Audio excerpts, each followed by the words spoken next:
Okay, I think we can start. It's a great honor and pleasure for me to introduce Professor Yuri Manin, one of the greatest mathematicians today. He is known for his deep work in algebraic geometry and all the affine geometry. And I want to quote here the famous Gauss-Manin connection used to study of cohomology in families of algebraic varieties. And I want also to mention his wonderful book about cubic forms, and also his book, very nice book on mathematical logic. He worked also on he has worked on Yang-Mills theory, quantum information, and mirror symmetry. He got, of course, many prestigious prizes. And I want to say also that he has written very important book and paper, which, according to me, constitute a very deep philosophy of mathematics. Please, Professor Manin. Thank you. So what I planned to explain today was the mathematical content of a mathematical work. It's actually a concrete mathematical model in cosmology, but since time is very restricted and since the audience consists of a considerable degree of philosophers and philosophers of science and historians and so on, I will be very brief with mathematics and then also very brief with philosophy and history. Okay, I'll start with the picture that was already shown here. It is a kind of canonical linear model of our present understanding of expanding universe, starting with Big Bang. And as a mathematician, I want to stress two features that usually are passed by. First of all, what is this? What does it mean, this line? What does it mean, this timeline, so to speak? We know very well that in Einstein relativity, there is no absolute time at all. In Einstein relativity, if you take a point, it is a point of space-time, and then you should go along a curve. If this curve is always inside the respective light cone, then there is a metric induced by the whole space and ds squared, and then the integral of ds along this curve is the local time. If you start with a point and then go ahead along the light ray, it is also in this model, it's not a straight line, but something, then ds is equal to 0, so the time stops. And if you go along a curve which is outside the light cone, then the time is purely imaginary. So already in Einstein relativity, time can be real, time can stop, or time can be imaginary. Okay, this is, so what does mean this 13.7 billion years? What does it mean? What kind of time is it?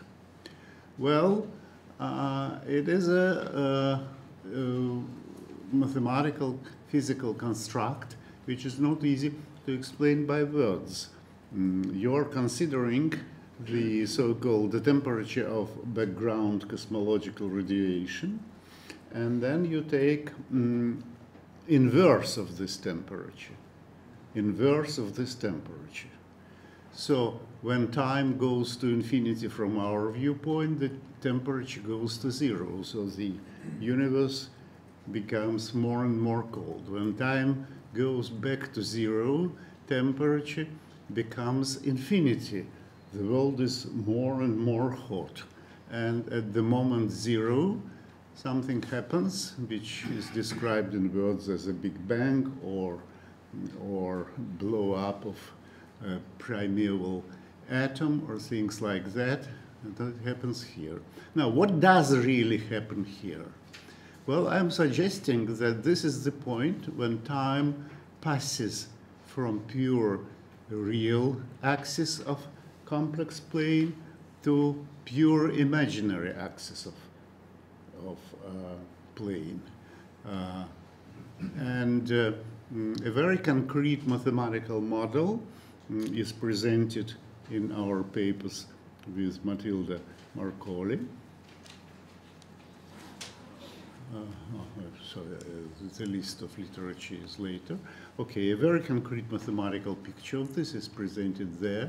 And what I will try to explain is to explain kind of qualitative characteristics of this precise mathematical picture. It's impossible in this audience to explain mathematics.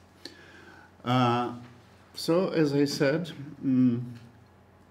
this time is inverse of temperature of background radiation, means that when we observe the world, when we observe the universe, then we see stars at not just at a different distance of us, but at a different time distance of us.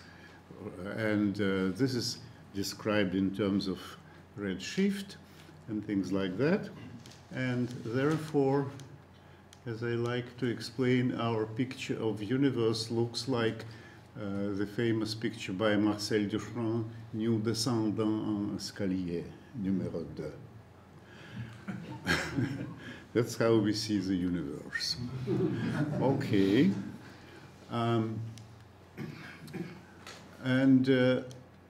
Now I want to explain the quantitative content of qualitative statements I will be doing. There is another feature of this picture of space-time which explains what kind of space do we see, space sections. If we take a fixed moment of cosmological time, not of any real time, of cosmological time, then this fixed moment of cosmological time, in this picture, it looks like, okay, it looks like a circle, or if you remember that in fact it is two-dimensional picture or four-dimensional thing, then it looks like a three-dimensional sphere. And of course it is a postulate. Who knows how it looks in fact. And mathematical models I called under the name Bianchi 9 models. There are several versions.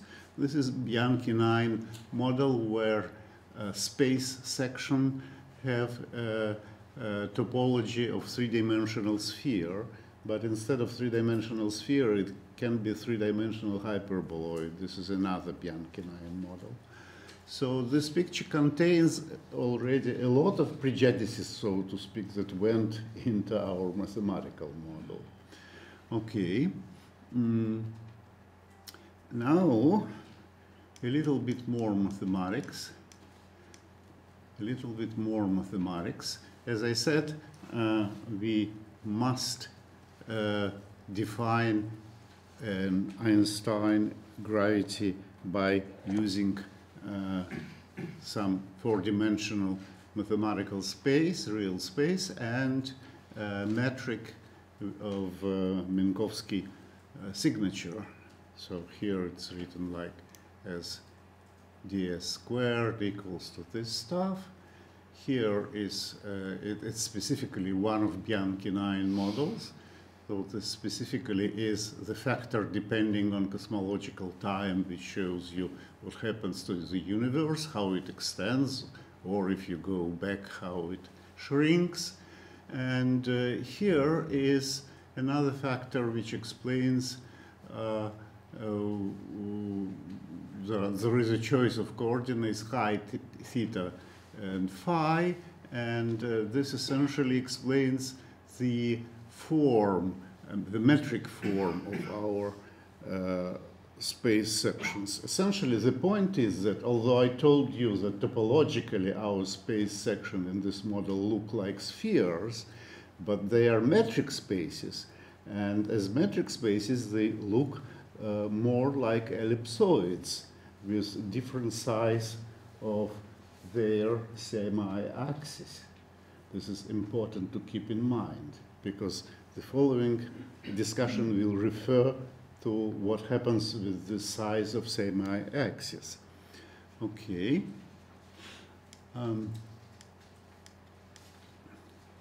So in different coordinates, if we are considering Bianchi-9 space-time with SO3 symmetry of space-like sections, then metric can be normalized so that square of time is just here, and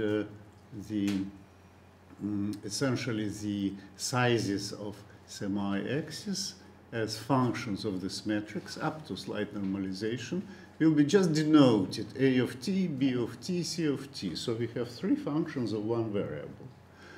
And then we must write down Einstein equations. I will not do it, but I will just explain that Kasner found a simple and interesting, beautiful family of Einstein equations relevant to this metric, where just A, B, and C are just real powers of t, but maybe different powers, P1, P2, P3. And moreover, they are connected by two relations. The sum of all powers is 1, and the sum of squares is 1. So essentially, it's one-dimensional real family of solutions.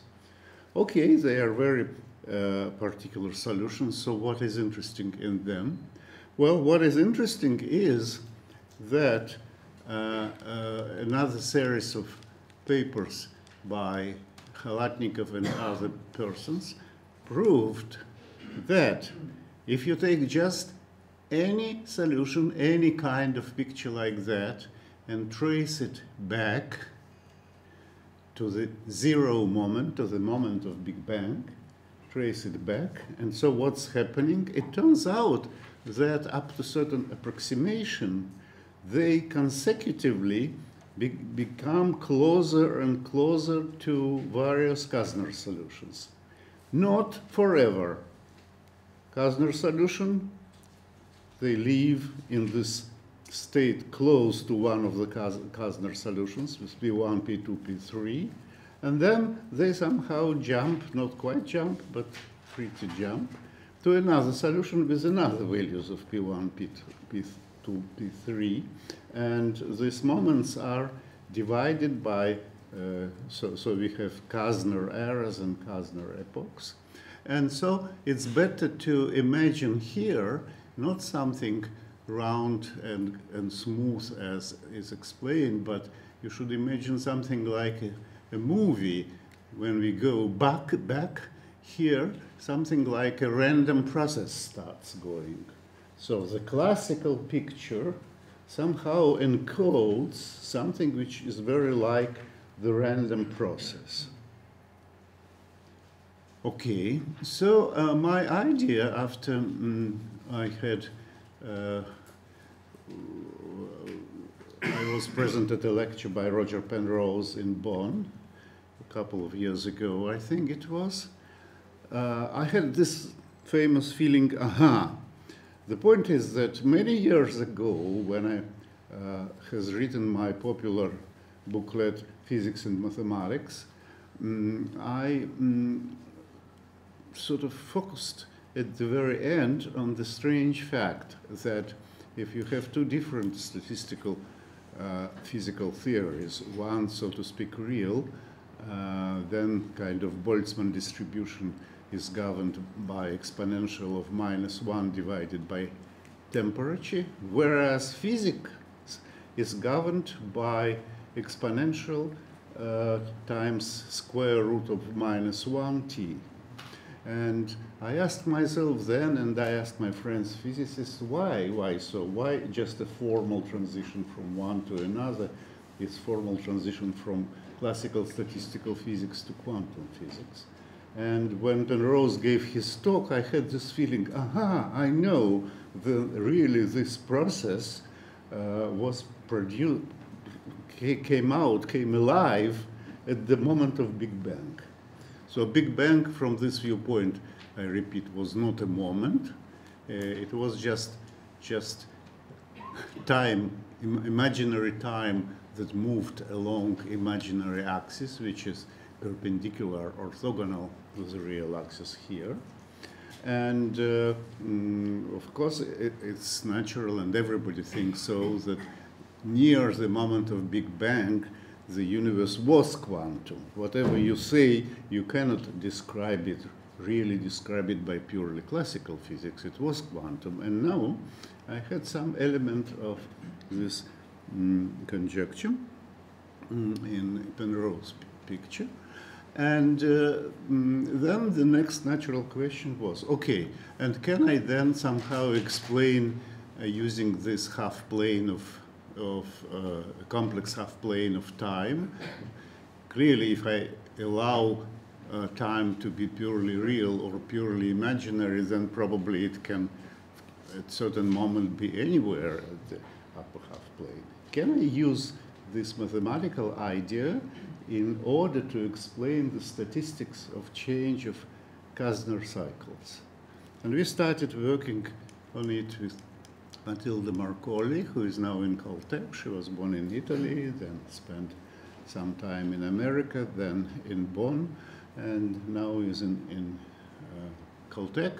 We started working together, and then we produced the picture showing that this mixmaster, the so-called mixmaster universe, or Belinsky, Khalatnikov, Lifshitz theory encodings of Kasner errors, they actually have a totally different another model, and this another model consists in considering a billiard on complex half plane, such that you take one of the triangle with infinite vertex there, and with vertices 0 and 1 here, and with this side as a geodesics on half plane, which connects 0 and 1. And then you look at various other geodesics. And you imagine that they are all actually, of course, they leave other geodesics. They are various kinds of half circles in the half plane. But suppose that you intersect this basic triangle. Okay, you intersect this basic triangle. And when you pass to the next boundary, instead of crossing it, you just return back as a mirror picture, is a mirror picture or is in billiard. And then when you try to cross this one, you again return back, and so on and so on and so on. And you get a certain statistical picture, which is well known in the usual billiard, but a little bit less known in the complex billiard and complex half plane, although it was essentially described already by Emil Artin in the 1920s, and then rediscovered and written several other mathematicians later on. And the main mathematical content of our paper consisted in the proof that statistics of this hyperbolic billiard asymptotically coincides with statistics of Kasner errors. So if we imagine that passage from purely real time to the purely imaginary time, or better in reverse order, goes not in just infinitesimal time, but goes through geodesics on, but maybe random geodesics in some sense, on the upper half plane, then we get the same statistics as Kasner errors and things like that. Okay, I don't think I can't say more about pure mathematics of this story. So when I started, how much time I spent already? I think about... We can go to 10 minutes? Yes, around 10 or... 10 minutes, okay, okay. So I will not speak more about mathematics of this story. I hope that what I said already was intuitively more or less understandable. But now I want to touch upon several philosophical subjects that were touched upon in previous lectures and which can be, well, my opinions about them can be illustrated by my experience of doing this work. One, for example, was this initial remark by Wiener on the unreasonable effectiveness of mathematics in natural sciences.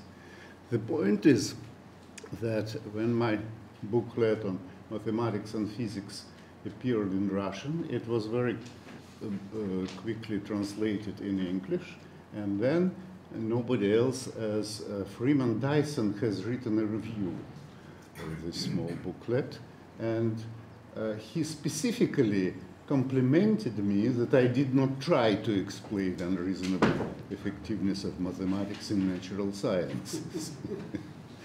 On the other hand, when Thomas Hertog asked me nevertheless to address this question, I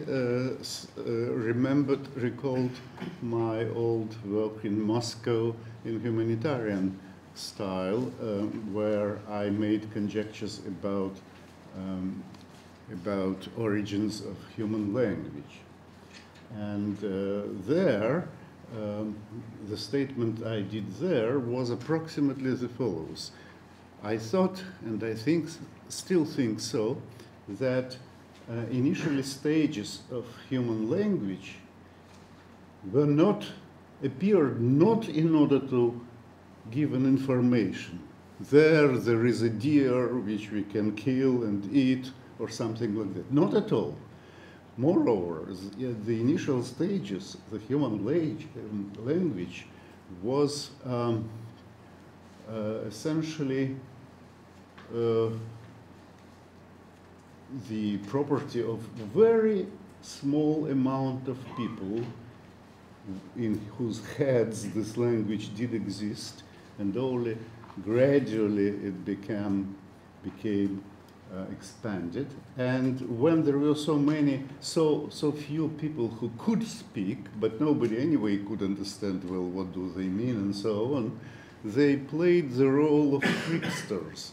They were essentially advisors at close distance to the leader of the tribe, for example. So there are very interesting examples in Bible, for example, and in many other, in Greek mythology and things like that. So the first language was the language of tricksters, and almost nobody practically understood it, but it could be used in order to induce people to do things that they wanted them to do. To go to Israel, for example, or something like that. And the reason for this possibility was that the language not necessarily and even not very often describes the actual reality around a person. The language can describe potential reality, phase space, whatever you call it. And then the mathematical language, of course, did exactly the same, but referring not to reality around human, but reality on different scales, much larger or then much smaller and things like that. So probably this reason of efficiency of mathematics is the same as for human language. And of course, I am sure that natural selections after appearance of human language did not play a big role. Not genes, but memes were essential. That's one. my comment. And the last comment about the problem of empirical check and the role of mathematics in checking the predictions of a physical theory is this. Let's consider the example of Ptolemy, who is, as a physicist, he is practically forgotten. With epicycles, cycles, then epicycle, and epicycles, and so on. People think that after Kepler, Copernicus, Newton, everything is forgotten. Well, please recall what is Fourier analysis. It's a representation of any periodic movement as a sum of circular movements. And even if it is non-periodic, then you can represent it as integral of something. So you have this famous duality Fourier transformation, and archetype of this was guessed by Ptolemy. So this is a situation which really deserves more consideration that I have seen in books and treatises on history and philosophy of science. Okay, I'll stop here.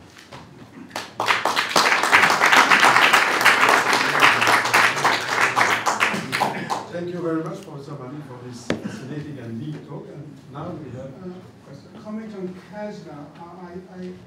Isn't it believed that inflation numerically destroys any pre-inflationary Kasner type metric? It has such as everything.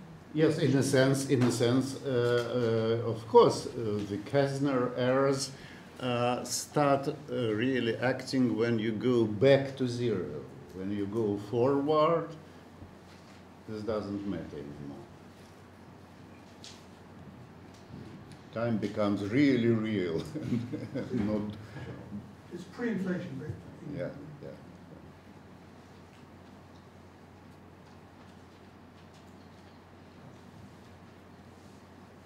I had an historical question concerning Emil Artin. In which work did this billiard dynamics appear in the context of Artin work? I don't remember.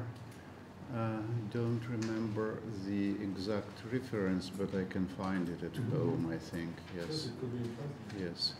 Yes. Yes. Yeah.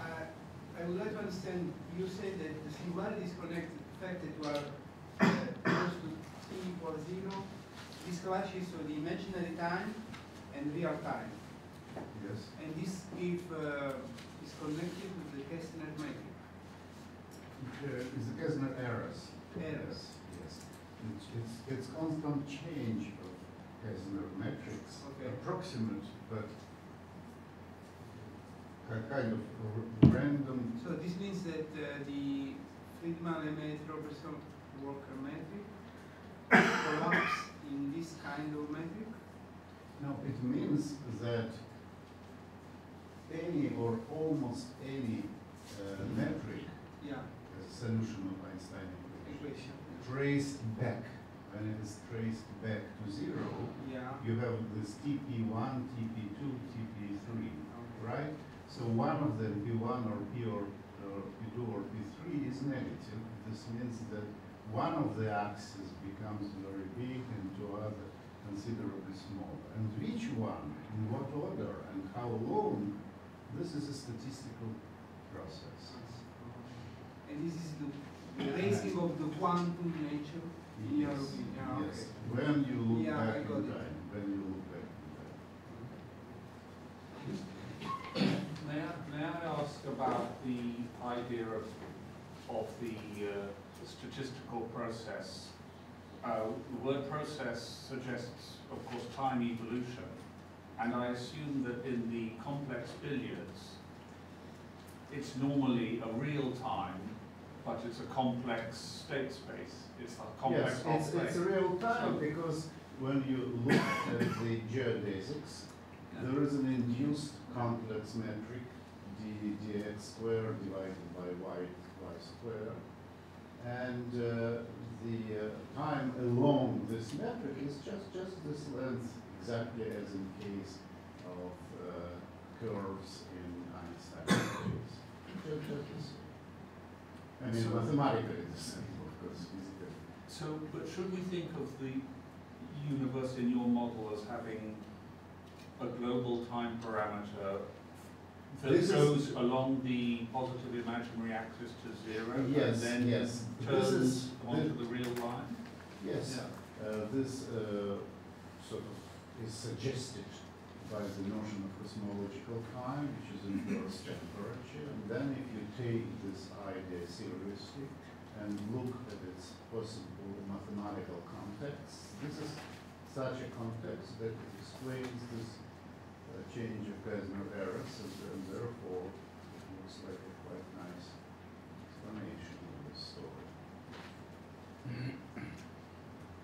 Upper half plane is parameterizing elliptic curves. Most of these do not know what is elliptic curves, how they are parameterized, but when I have seen one formula in one of the physical papers, I immediately recognized it, and then that was the idea of how to interpret it mathematically. Maybe just a comment. It's nice to mention that in 1933, in a beautiful paper of Lemaitre, Expanding Universe, in fact, we can see a Bianchi model because Einstein suggested to Lemaitre to use some kind of anisotropic model in order to avoid the initial singularity. And it's nice to mention this.